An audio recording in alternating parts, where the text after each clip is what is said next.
Question number 26.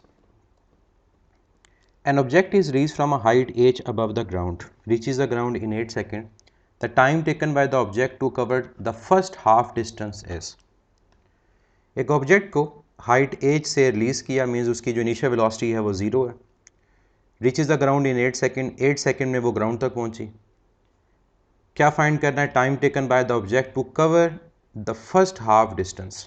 Means अगर total distance s है तो जब वेलोसिटी 0 वहाँ से लेकर जब डिस्टेंस s/2 कवर होगा तो तब कितना टाइम लगेगा. अब यहाँ पर हमें पहले तो ये फाइंड करना पड़ेगा क्वेश्चन नंबर 26 के अंदर कि उसकी टोटल हाइट कितनी है. कि अगर उसने हाइट लेट से h से उसको ड्रॉप किया है, इनिशियल वेलोसिटी 0, तो ये हाइट h कितनी है. इसके लिए हम यूज़ करेंगे सेकेंड इक्वेशन ऑफ मोशन, जो ऊपर ये फार्मूला लिखा है इसी को यूज़ कर रहे होंगे. h is equal to half G T square और सेकेंड इक्वेशन में वी आई 0.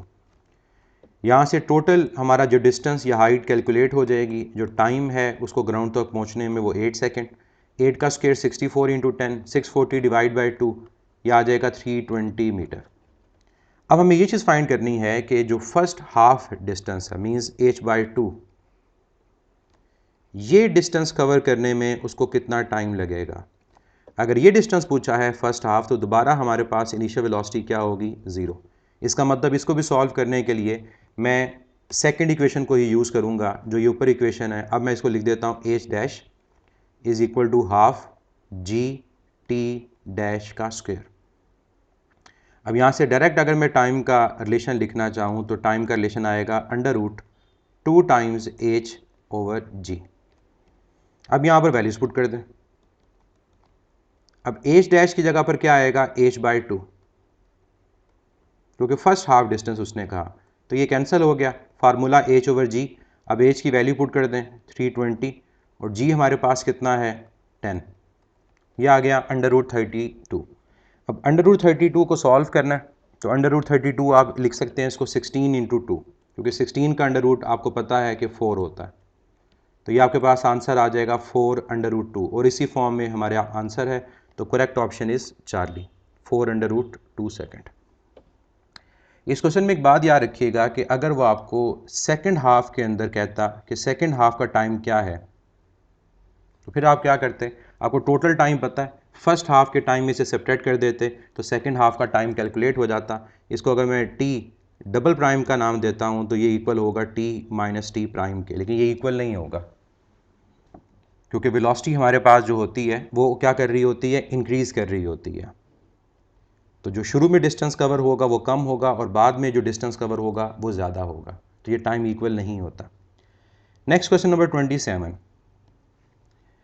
क्वेश्चन 27 कहता है if a body start from a point and return back to the same, then body जिस जगह से अपनी मोशन को स्टार्ट करे अगर दोबारा वहीं पर आ जाए, इसका मतलब ये हुआ कि उसकी जो डिस्प्लेसमेंट है वो 0 है, लेकिन जो डिस्टेंस है वो 0 के इक्वल नहीं है. अगर डिस्प्लेसमेंट 0 है तो डिस्प्लेसमेंट के 0 होने से जो उसकी एवरेज वेलोसिटी होगी वो तो 0 होगी, लेकिन जो डिस्टेंस 0 नहीं है तो एवरेज स्पीड की वैल्यू वो 0 के इक्वल नहीं होगी. अब इनके अकॉर्डिंग अगर हम ऑप्शंस को देखें, फर्स्ट कहता है average speed is 0 but not average velocity. Incorrect है क्योंकि एवरेज स्पीड नॉन ज़ीरो है. सेकंड कहता है average speed and velocity depends on path. Incorrect, speed path पे डिपेंड नहीं करती, वेलोसिटी पाथ पे डिपेंड करती है. थर्ड कहता है both average speed and velocity are 0. Incorrect, speed non zero, average velocity 0 है. And last one is correct क्योंकि कहता है average velocity is 0 but not average speed. तो करेक्ट ऑप्शन इसकी क्या है? डेल्टा. तो 27 के हवाले से ये पॉइंट आप लोग याद रखिएगा कि हमारे पास कभी भी अगर कोई क्लोज पाथ हो तो उस क्लोज पाथ के अंदर जो एवरेज स्पीड होगी वो 0 के इक्वल नहीं होगी क्योंकि डिस्टेंस 0 नहीं होता, लेकिन जो एवरेज वेलोसिटी होगी क्लोज पाथ में वो 0 के इक्वल आएगी. Question number 28. Which pair contains one scalar and one vector. अब हमें वो पेयर बताना है जहां पर एक क्वांटिटी स्केलर है और एक वेक्टर है. First acceleration and force. Acceleration भी वेक्टर है, फोर्स भी वेक्टर है. Beta momentum and velocity. Momentum भी वेक्टर, वेलोसिटी भी vector. Charlie, force and kinetic energy, ये करेक्ट है क्योंकि फोर्स वेक्टर है, काइनेटिक एनर्जी स्केलर है। और last one work and potential energy, ये दोनों स्केलर हैं। तो correct option is Charlie. 29, all statements are correct about third law of motion except, इनमें से एक स्टेटमेंट जो है वो करेक्ट नहीं है थर्ड लॉ के बारे में। अब वो कौन सी? देखिए, थर्ड लॉ ऑफ मोशन के बारे में आप जानते हैं कि action and reaction are equal in magnitude but opposite in direction, and action and reaction never acts on the same body. और अगर एक्शन रिएक्शन सेम बॉडी पे अप्लाई नहीं होंगे तो ये कैंसिल आउट भी नहीं होंगे। तो इसके अकॉर्डिंग अब देखें, फर्स्ट कहता है फोर्सेज हैव इक्वल मैग्नीट्यूड, ये ट्रू है। सेकंड कहता है both forces have opposite direction, true. Third कहता है both forces are applied on different bodies, true. और लास्ट कहता है both are applied on same body, यहाँ पर गलती आ गई, सेम बॉडी पे अप्लाई नहीं होती, और सेम बॉडी पे अगर अप्लाई नहीं होती तो इक्विलिब्रियम मेंटेन भी नहीं हो सकता। तो ये स्टेटमेंट फॉल्स है और यही हमें बताना था कि कौन सी स्टेटमेंट करेक्ट नहीं है। Next question number 30, if r is the maximum horizontal distance of projectile then the greatest height attained by the projectile in this condition is, कहता है r जो है वो हमारी मैक्सिमम हॉरिजॉन्टल डिस्टेंस की वैल्यू है, तो इसी कंडीशन के अंदर, सेम कंडीशन के अंदर उसकी ग्रेटेस्ट हाइट क्या होगी। स्टेटमेंट को और से देखें, उसने कंडीशन को चेंज नहीं किया, तो कंडीशन को अगर चेंज नहीं किया तो हमें शॉर्टकट पता है कि हमारे पास अगर एक प्रोजेक्टाइल की जो रेंज है अगर वो मैक्सिमम है तो मैक्सिमम रेंज के केस में जो उसकी हाइट होती है उसका आपस में क्या रिलेशन है, that is R maximum is equal to 4 times height, और इसका प्रूव हमने लेक्चर में किया भी था। तो अगर हाइट हमसे पूछी हुई है तो हाइट किसके इक्वल आएगी, मैक्सिमम रेंज डिवाइड बाय 4, यानी अगर मैक्सिमम रेंज की जो वैल्यू है लेट से वो हमारे पास 100 मीटर है तो हाइट कितनी होगी, 100 डिवाइड बाय 4, हाइट उस केस में 25 मीटर होगी। ये शॉर्टकट का मतलब है। तो करेक्ट ऑप्शन हमारे पास क्या बनेगी 30 की, डेल्टा r बाय 4, क्योंकि कंडीशन सेम है। Question number 31, during projectile motion if height is equal to range then angle of projection with horizontal is, projectile motion में वो कंडीशन कहता है कि हाइट और रेंज की वैल्यू सेम है तो एंगल ऑफ प्रोजेक्शन क्या होगा। ये आपके एफएससी की बुक में एक न्यूमेरिकल भी है और इसके अलावा हमने इसको क्लास में भी प्रूव किया था कि अगर हाइट और रेंज इक्वल हो, ये आप लेक्चर में देख सकते हैं इसका प्रूफ, तो हाइट और रेंज इक्वल हो तो हमारा जो एंगल होता है that is equal to tan inverse 4। Simple आपने फार्मूलाज पुट करके सॉल्व करना है और tan इनवर्स 4 76 डिग्री के इक्वल होता है। तो ये वो एंगल है जिस पे हाइट और रेंज इक्वल होती हैं। तो 31 क्वेश्चन का जो आंसर होगा that will be alpha. Question number 32, range of projectile is r when angle of projection is 60 degree then the value of other angle of projection for same range is, कहता है जब 60 degree हमारा angle है तो range r है, तो same range के लिए हमारा दूसरा एंगल क्या होगा। हम कंडीशन एक जानते हैं कि हर वो दो एंगल जिनका सम 90 डिग्री होता है उन दोनों एंगल्स के ऊपर इक्वल रेंज होती है, जैसे 15 और 75, 20 और 70। तो इसी तरह वो कहता है कि जब हमारा एंगल 60 डिग्री है तो रेंज r है, तो दूसरा वो कौन सा एंगल होगा जिस पे रेंज r, सिंपली इन दोनों का सम 90 होना चाहिए, तो दूसरा एंगल क्या लिखेंगे कि सम 90 आए, 30 डिग्री। तो 60 और 30 डिग्री ये वो पेयर होगा जिसके लिए रेंज इक्वल। तो करेक्ट ऑप्शन 32 की क्या होगी, beta 30 degree. Question number 33, Question number 33, a person can throw a stone to a maximum range of 100 meter, the greatest height with same conditions to which he can make the stone to rise। अब question को और से पढ़ें, कहता है एक person है जो मैक्सिमम 100 मीटर दूर एक स्टोन को फेंक सकता है, तो उसकी ग्रेटेस्ट हाइट क्या होगी with same condition. Same condition का मतलब है कि वेलोसिटी भी वही हो और एंगल भी वही हो। तो ऊपर हमने क्वेश्चन किया था क्वेश्चन नंबर 29 30, सेम 30 वाला क्वेश्चन अब दोबारा उसने पूछा है क्योंकि कंडीशन उसने कह दी सेम। ऐसा हमने एक और टेस्ट में क्वेश्चन किया था, वहाँ कंडीशन सेम नहीं थी, वो ये था कि कितनी हाइट तक वो फेंक सकता है, मैक्सिमम हाइट तक, तो उस केस में हमें एंगल 90 पुट करना था। लेकिन यहाँ पर जब उसने कह दिया सेम कंडीशन, इसका मतलब ये होगा कि उसकी वेलोसिटी भी वही होगी जो मैक्सिमम रेंज वाली थी, और उसके अलावा उसका एंगल भी वही होगा जो मैक्सिमम रेंज वाला 45। तो क्वेश्चन नंबर 33 शॉर्टकट से ही सॉल्व होगा। हमें फाइंड करनी है हाइट, तो हाइट किसके इक्वल होगी, मैक्सिमम रेंज डिवाइड बाय 4। तो मैक्सिमम रेंज की वैल्यू कितनी गिवन है 100, तो डिवाइड कर देंगे 4 से, आंसर क्या आएगा 25 मीटर। तो correct option is delta. Next question number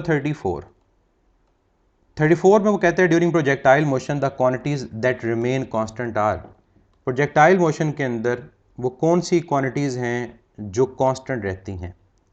option 1 कहता है acceleration and V X, correct है, क्योंकि प्रोजेक्टाइल मोशन में हमारी जो एक्सेलेरेशन होती है नेट एक्सेलेरेशन, वो एक्सेलेरेशन ड्यू टू ग्रेविटी के इक्वल होती है, और वेलोसिटी का एक्स कंपोनेंट वो यूनिफॉर्म रहता है, और किसके इक्वल होता है, वो इनिशियल वेलोसिटी के एक्स कंपोनेंट के इक्वल होता है। बाकी ऑप्शन भी देख लें, बीटा कहता है acceleration and kinetic energy, acceleration तो कांस्टेंट रहती है लेकिन काइनेटिक एनर्जी चेंज हो रही होती है क्योंकि वेलोसिटी चेंज हो रही है। Charlie force and velocity, force तो ग्रेविटेशनल फोर्स है लेकिन ओवरऑल वेलोसिटी जो है वो चेंज हो रही है वाई कंपोनेंट की वजह से। लास्ट एक्सेलेरेशन तो कांस्टेंट होती है लेकिन मोमेंटम वेलोसिटी की वजह से चेंज होता है। तो correct option is alpha. 35 the path of projectile is, projectile का पाथ, इसको प्रोजेक्टाइल की ट्रेजेक्ट्री भी कहते हैं, वो क्या होता है पैराबोला, पैराबोलिक शेप।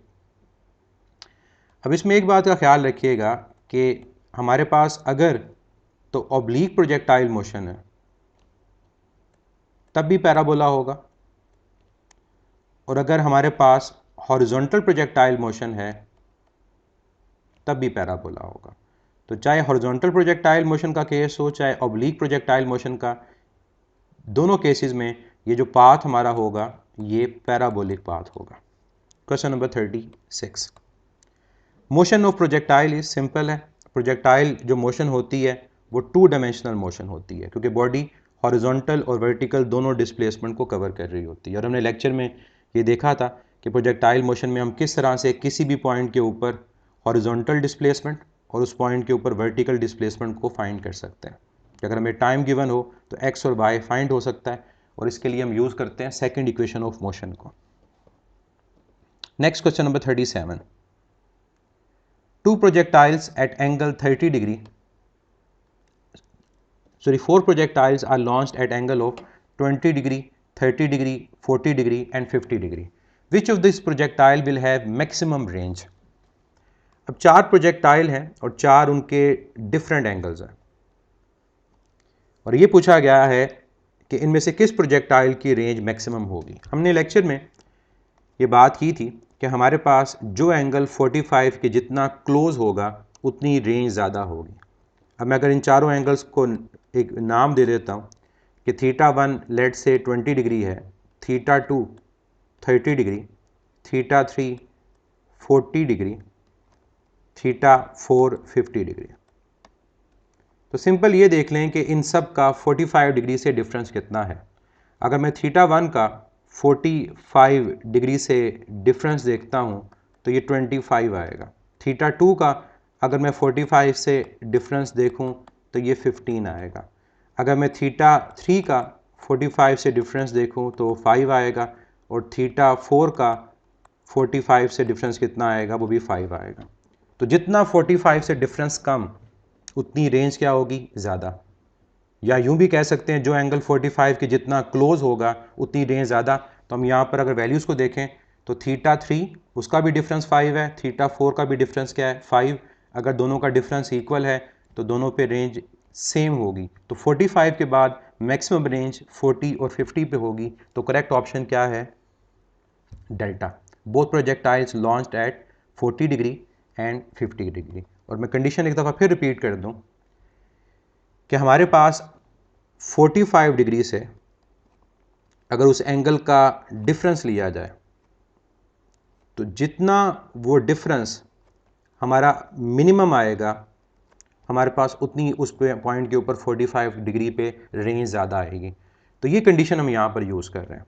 तो θ3 और θ4 इन दोनों पे आपके पास जो डिफरेंस है मिनिमम है और इक्वल है, इस वजह से 45 डिग्री पे के बाद इन पे रेंज मैक्सिमम है। 38 विच component of velocity of projectile remain constant, ये ऊपर भी हम बात कर चुके हैं कि वेलोसिटी का कौन सा कंपोनेंट है जो कांस्टेंट रहता है, एक्स कंपोनेंट। तो करेक्ट ऑप्शन इज अल्फा। और जो वाई कंपोनेंट होता है उसकी वेरिएशन के बारे में मैंने बताया था कि जो वाई कंपोनेंट है वो किस तरह से वेरी करता है। जब बॉडी मैक्सिमम हाइट तक जा रही होती है तो मैक्सिमम हाइट तक जाते हुए वेलोसिटी का जो वाई कंपोनेंट होता है वो डिक्रीज़ कर रहा होता है, और मैक्सिमम हाइट पे जाकर सिर्फ एक्स कंपोनेंट रह जाता है, वहाँ वाई कंपोनेंट ज़ीरो हो जाता है। और जो बॉडी दोबारा डाउनवर्ड आती है तो फिर दोबारा जो वाई कंपोनेंट है वो इंक्रीज़ करता है। Question number 39, which of the following factors in projectile motion remain same. ऐसा क्वेश्चन हमने पहले भी किया। इसमें हमारे पास अल्फा ऑप्शन कहता है वी एक्स, करेक्ट सेम रहता है। बीटा कहता है ए वाई, एक्सेलेरेशन का वाई कंपोनेंट ये भी सेम रहता है क्योंकि ये माइनस जी के इक्वल है। और एक्सेलेरेशन का एक्स कंपोनेंट वो थ्रू आउट क्या रहता है, ज़ीरो। इसका अंदर 39 क्वेश्चन के अंदर वो कौन कौन से फैक्टर हमारे पास हैं जो सेम रह रहे हैं, ऑल। तो correct answer is delta. Question number 40, at which angle when projectile is launched range and height are equal. ये क्वेश्चन रिपीट हो रहा है, ये पहले भी हमने किया कि हमारे पास किस एंगल के ऊपर रेंज और हाइट इक्वल हैं। पहले tan की फॉर्म में था, अब सिंपल वैल्यू है 76 degree. 41, at which angle when projectile is launched height is equal to r/4। अब 41 ये भी कंडीशन हमने पहले की है। इसमें हमसे वो ये पूछ रहा है कि किस एंगल के ऊपर हमारे पास प्रोजेक्टाइल को लॉन्च करेंगे कि हाइट r/4 के इक्वल हो। तो अगर उस कंडीशन को आप लोग देखें वो क्या थी, वो थी r maximum is equal to 4 times height, और height is equal to r maximum divide by 4। ये जो आपके पास फैक्टर है r मैक्सिमम का, यहीं से आपको हिंट मिल जाना चाहिए कि रेंज कब मैक्सिमम होती है, जब आपका एंगल कितना हो, 45 डिग्री। तो 45 डिग्री पे हाइट जो होती है वो r/4 के इक्वल होती है। तो correct option is alpha. 42, the angle between velocity of projectile and acceleration at the highest point is. Highest point के ऊपर वेलोसिटी ऑफ प्रोजेक्टाइल और एक्सेलेरेशन के इन बिटवीन एंगल क्या होता है, 90 डिग्री इसका आंसर होगा। रीज़न बड़ी सिंपल सी कि जब प्रोजेक्टाइल मैक्सिमम हाइट पे पहुंचता है तो मैक्सिमम हाइट पे उसकी जो वेलोसिटी होती है उसका सिर्फ एक्स कंपोनेंट होता है, तो वो along X axis. Acceleration due to gravity वो हर पॉइंट पर कहाँ है, डाउनवर्ड। तो ये जो एंगल हमारे पास होगा ये कितना होगा, 90 डिग्री। तो मैक्सिमम हाइट पे एंगल कितना है, 90 डिग्री। तो 42 का आंसर क्या है, अल्फा। अगर इसके पहले और या बाद में पूछा जाता, तो अगर पहले बात करेंगे तो वेलोसिटी अलॉन्ग टेंजेंट, ये हमारे पास वेलोसिटी होगी, एक्सेलेरेशन डाउनवर्ड, तब हम कहेंगे कि एंगल ग्रेटर देन 90। और अगर आफ्टर पूछा जाए तब भी वेलोसिटी जो है वो अलॉन्ग टेंजेंट है और acceleration due to gravity downward, तब हमारा जो एंगल होगा वो लेस देन 90 डिग्री होगा। 43, a person moving in a car at constant velocity throws an apple vertically upward. If we ignore air friction and suppose car to move with same velocity, then according to an observer standing outside। अब ये ख्याल रखना है कि अब किसके according वो पूछ रहा है, तो वो उस ऑब्जर्वर के अकॉर्डिंग पूछ रहा है जो गाड़ी में बैठा नहीं हुआ बल्कि बाहर खड़ा देख रहा है। अगर तो वही पर्सन होता जो गाड़ी में मूव कर रहा है वो एप्पल को फेंकता और दोबारा एप्पल को वो कैच कर लेगा, तो बात सिंपल उसको वर्टिकल नज़र आएगा। लेकिन अगर हमारा एक सेकंड पर्सन है और वो सेकंड पर्सन ये चीज़ ऑब्जर्व कर रहा है, तो सेकंड पर्सन के रिलेटिव हमारा जो पाथ होगा वो क्या होगा, वो पैराबोलिक होगा। ये पहले भी हम क्वेश्चन डिस्कस कर चुके हैं। यहाँ से अगर उसने एप्पल को एक कांस्टेंट वेलोसिटी से गाड़ी जा रही है अपवर्ड थ्रो किया, तो वह एप्पल क्या करेगा, वो एप्पल एक पैराबोलिक पाथ को अडॉप्ट करेगा। और अगर ये गाड़ी मूव करके यहाँ चली जाती है तो मे बी वो दोबारा गाड़ी पे हिट करे, और अगर वो कैच करना चाहे तो वो कैच भी उसको कर सकता है। लेकिन ये किसके रिलेटिव है, ये इस थर्ड पर्सन के रिलेटिव है। तब उसको नज़र आएगा कि पाथ क्या है, पैराबोलिक है। अगर वही बंदा जो फेंकता उसके अकॉर्डिंग होता तो सिंपल ये वर्टिकल मोशन होती। तो क्या इसका आंसर होगा, alpha. Apple will follow a parabolic path and will fall again in the car, अगर वो ओपन रूफ कार है। 44, two balls are thrown at angle theta and 90 minus theta with the horizontal with same speed. Ratio of their time of light is. 44 में हमें वो कहता है कि एक प्रोजेक्टाइल को थ्रो किया एंगल थीटा पे, एक को 90 माइनस थीटा पे, और एंगल ये हॉरिजॉन्टल के साथ हैं और दोनों की स्पीड सेम। आपने दोनों के टाइम ऑफ फ्लाइट की रेशो बतानी है। तो टाइम ऑफ फ्लाइट का फार्मूला हमें पता होना चाहिए। इन दोनों के लिए टाइम ऑफ फ्लाइट के फार्मूला को डिवाइड कर देंगे। टाइम ऑफ फ्लाइट का फार्मूला होता है 2vi sine theta divide by जी।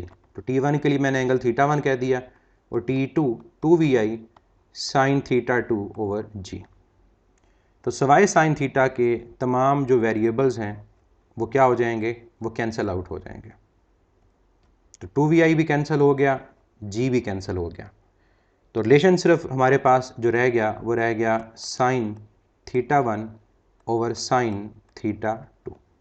अब यहाँ पर आप लोग साइन थीटा 1 और साइन थीटा 2 इसकी वैल्यू पुट करें। थीटा 1 हमारे पास थीटा है और थीटा 2 90 माइनस थीटा, तो हमारे पास न्यूमरेटर में आ जाएगा साइन थीटा और डिनोमिनेटर में आ जाएगा साइन 90 माइनस थीटा। अब साइन 90 माइनस थीटा को सॉल्व करना आपको आना चाहिए। ये फार्मूला होता है sine alpha plus minus beta का, ये इक्वल है sine alpha cos beta plus minus cos alpha sine beta. और डायरेक्ट याद रखना चाहें, अगर ये फार्मूला से सॉल्व नहीं करना तो साइन 90 पे चेंज हो जाता है कॉस, तो ये आ जाएगा sine theta over cos theta. तो sine over cos will be equal to tan theta. तो टेन थीटा रेशो 1 हमारा आंसर होगा। तो correct option is Charlie. Next question number 45। A bomber drops its bomb when it is vertically above the target. It misses the target due to 45 question हमने class में भी discuss किया, तो जो live class थी कहता है कि अगर एक बॉम्बर एग्जैक्टली मूव करते हुए अपने टारगेट पे एक बॉम्ब को ड्रॉप करता है तो वो उसको मिस क्यों कर जाता है। उसकी रीज़न ये कि जो बॉम्बर है वो मूव कर रहा है हॉरिजॉन्टल डायरेक्शन में, और मूव करते हुए अगर वो ड्रॉप करेगा बॉम्ब को तो जो वेलोसिटी उस फाइटर जेट या उस बॉम्बर की होगी, लेट से मैं उसको कह देता हूँ कि दैट इज़ Vx, सेम वही वेलोसिटी ड्रॉप करते हुए उस बॉम्ब की भी होगी। तो ये अडॉप्ट करेगा एक तरह का पैराबोलिक पाथ, और जब पैराबोलिक पाथ अडॉप्ट करेगा तो वो बॉम्ब इस पॉइंट पे जाके हिट करेगा और टारगेट को मिस कर जाएगा। तो क्या इसका आंसर होगा 45 का, कि हॉरिजॉन्टल कंपोनेंट ऑफ वेलोसिटी उस बॉम्ब में होगी जिसकी वजह से वो टारगेट को मिस करेगा। 46. The maximum height of projectile has the largest value for which of the angle of projection? 46 में हमारे पास वो कहता है कि मैक्सिमम हाइट ऑफ प्रोजेक्टाइल की लार्जेस्ट वैल्यू इन एंगल्स में से किस एंगल पे होगी। देखिए, हम हाइट के रिलेशन को जानते हैं कि हाइट का जो रिलेशन है that is VI square sine square theta over 2g। इससे ये पता चलता है कि हाइट का और साइन स्क्वायर थीटा का रिलेशन डायरेक्ट है, और साइन की वैल्यूज़ आपको पता है कि जब हमारे पास एंगल थीटा 0 से 90 पे इंक्रीज़ कर रहा होता है तो साइन थीटा की वैल्यू भी इंक्रीज़ कर रही होती है। इसका मतलब जो 90 डिग्री के क्लोज एंगल होगा वहाँ पर हाइट क्या होगी, मैक्सिमम। तो यहाँ पर कौन सा एंगल 90 के क्लोज है, 75। और अगर मिनिमम पूछता लार्जेस्ट की जगह तो आपके पास आंसर क्या होता, यहाँ पर 0, क्योंकि साइन 0 0 होता है। अगर 0 ऑप्शन ना होती फिर 30। Question number 47. A body drops a coin from a window of a moving train. The path of the coin according to a stationary observer inside the train will be.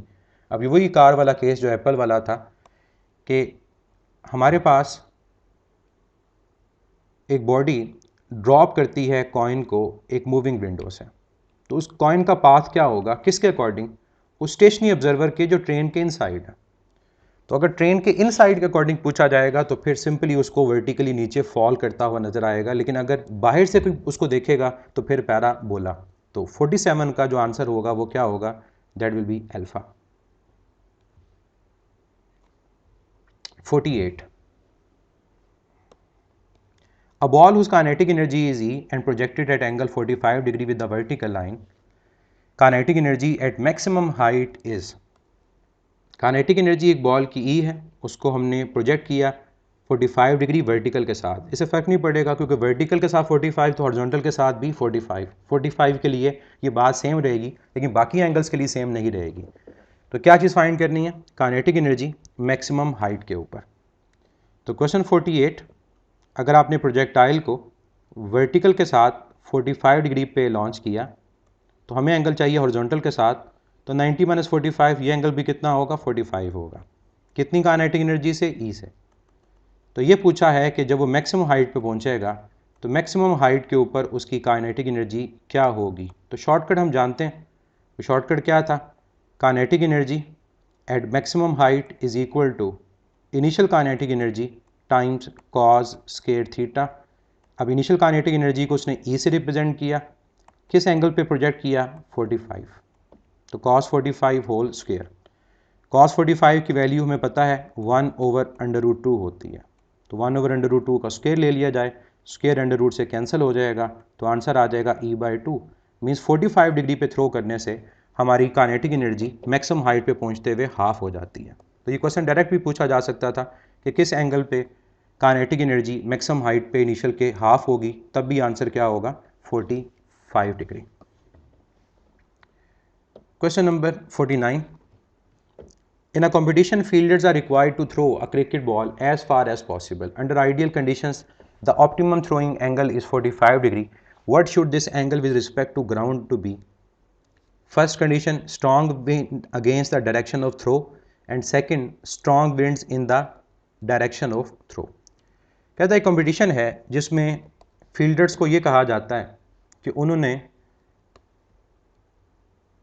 Ball करना है throw as far as possible. कहता है कि optimum जो condition है वो तो ये है कि 45 डिग्री वो एंगल होता है जहां पर हमारी जो रेंज होती है वो क्या होती है? मैक्सिमम होती है। अब कहता है दो कंडीशंस हैं। एक कंडीशन ये है कि जो स्ट्रॉन्ग विंड है वो ब्लो कर रही है against the direction of throw, कि जिस तरफ बॉल को फेंकना है उसके अगेंस्ट विंड चल रही है, और दूसरी कंडीशन ये है कि स्ट्रॉन्ग विंड है in the direction of throw. याद रखिएगा कि हमारे पास चाहे wind along the direction of flow चल रही हो चाहे against the direction of flow चल रही हो, हमेशा 45 डिग्री ही वो एंगल होता है जिस एंगल के ऊपर रेंज मैक्सिमम होती है। 45 डिग्री के अलावा कोई एंगल नहीं है जिस पे रेंज हमारी मैक्सिमम हो, चाहे विंड की डायरेक्शन हमारी थ्रो के अलॉन्ग हो और चाहे विंड की जो डायरेक्शन है वो हमारी थ्रो के क्या हो? अगेंस्ट हो। ओलंपिक्स में अगर देखा जाए तो ओलंपिक्स में हमारे पास जो एयर की डायरेक्शन जो मर्जी हो, जो एथलीट होते हैं उन्होंने अगर जेवलिन को थ्रो करना है या डिस्क को थ्रो करना है, उनके लिए जो बेस्ट एंगल होता है थ्रो करने का वो क्या होता है? 45 डिग्री होता है। तो क्या इसका आंसर होगा? 45 degree in both the cases. Next one, which of the following is decreasing acceleration graph. देखिए स्टेटमेंट में उसने कहा है कि कौन सा ग्राफ रिप्रेजेंट करेगा डिक्रीजिंग एक्सेलेरेशन को, मतलब एक्सेलेरेशन की जो वैल्यू है वो डिक्रीज कर रही है। हम ये बात जानते हैं कि जो वेलोसिटी टाइम ग्राफ होती है उसकी स्लोप एक्सेलेरेशन होती है। दैट मीन्स कि जो वेलोसिटी टाइम ग्राफ ऐसा होगा जहां स्लोप डिक्रीज कर रही हो वो रिप्रेजेंट करेगी डिक्रीजिंग एक्सेलेरेशन को। तो decreasing slope will represents decreasing acceleration. अब मैं one by one in options को देखता हूं। तो फर्स्ट ऑप्शन में अगर मैं टेंजेंट ड्रॉ करके स्लोप को देखता हूं तो यहां स्लोप इंक्रीज कर रही है क्योंकि एंगल इंक्रीज कर रहा है। तो ये तो ग्राफ है इंक्रीजिंग स्लोप का यानी इंक्रीजिंग एक्सेलेरेशन का। सेकंड ग्राफ देखा जाए तो सेकंड ग्राफ में जब टेंजेंट को ड्रॉ किया तो शुरू में एंगल ज़्यादा था, बाद में एंगल कम हो गया। ये रिप्रेजेंट कर रहा है किसको? डिक्रीजिंग स्लोप को यानी डिक्रीजिंग एक्सेलेरेशन को। तो यही राइट आंसर हमारा होगा। बाकी ऑप्शन भी डिस्कस कर लेते हैं। चार्ली में अगर आप देखें तो चार्ली में ग्राफ स्ट्रेट लाइन है, यहाँ वेलोसिटी की वैल्यू डिक्रीज कर रही है लेकिन स्लोप डिक्रीज नहीं कर रही। तो यहाँ पर ये जो स्लोप है ये यूनिफॉर्म स्लोप है, लेकिन है आपके पास क्या? नेगेटिव। लेकिन स्लोप यूनिफॉर्म डिक्रीज नहीं कर रही, इस वजह से ये भी आंसर नहीं होगा। और लास्ट ये भी ऐसा ही ग्राफ है, यहाँ पर भी अगर आप स्लोप को देखते हैं तो एंगल सेम रह रहा है थ्रू आउट, ये भी यूनिफॉर्म स्लोप का होगा, लेकिन फ़र्क ये कि अब ये स्लोप क्या है? पॉजिटिव है। तो हमें बताना था डिक्रीजिंग एक्सेलेरेशन, तो वो डिक्रीजिंग स्लोप वाला ग्राफ होगा एंड दैट इज बीटा।